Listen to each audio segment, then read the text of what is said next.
If you're in the mood to bake, the recipe you grab will almost certainly call for baking powder or baking soda. That's because both ingredients are leavening agents used to make your favorite baked goods light, fluffy and moist.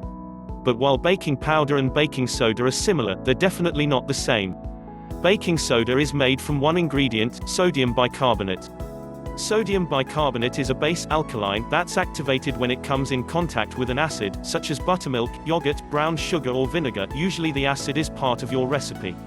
When baking soda activates, it immediately releases carbon dioxide bubbles that help your baked goods rise and become light and fluffy.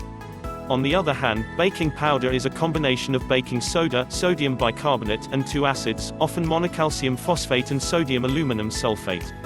These two additional ingredients work to extend the leavening process. The monocalcium phosphate reacts to the sodium bicarbonate first. When the baking powder is stirred into a wet batter or dough, then the sodium aluminum sulfate reacts to the sodium bicarbonate when it's both moist and hot, i.e., when your baked goods go into the oven.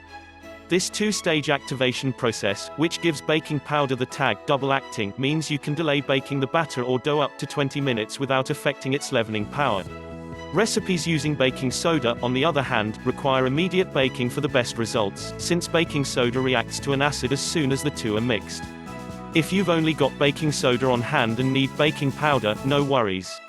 You can substitute baking soda for baking powder with two precautions.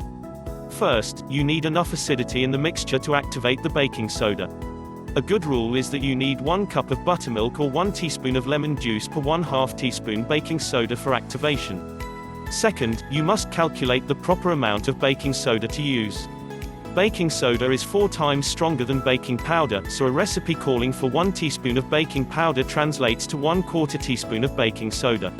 If you happen to have cream of tartar at home, you can make your own baking powder by combining it with baking soda. A 1/4 teaspoon of baking soda and 5/8 teaspoon of cream of tartar will be equal to 1 teaspoon of baking powder. While it's relatively easy to substitute baking soda for baking powder, the opposite is not true. If a recipe calls for baking soda and all you have is baking powder, it's best not to proceed, as baking powder is a combination of several ingredients, so adding it may affect the texture or flavor of your baked item. Also, baking soda is stronger than baking powder, so you'd need about 3 or 4 spoons of baking powder and a reduction in salt and other acidic ingredients in the batter to approximate the substitute. One more caveat when using baking soda or baking powder: measure carefully. Too much baking soda can cause your baked goods to fall, while too much baking powder can lend a bitter taste to your goodies. And too little of either of these leavening agents can result in heavy goods without enough rise.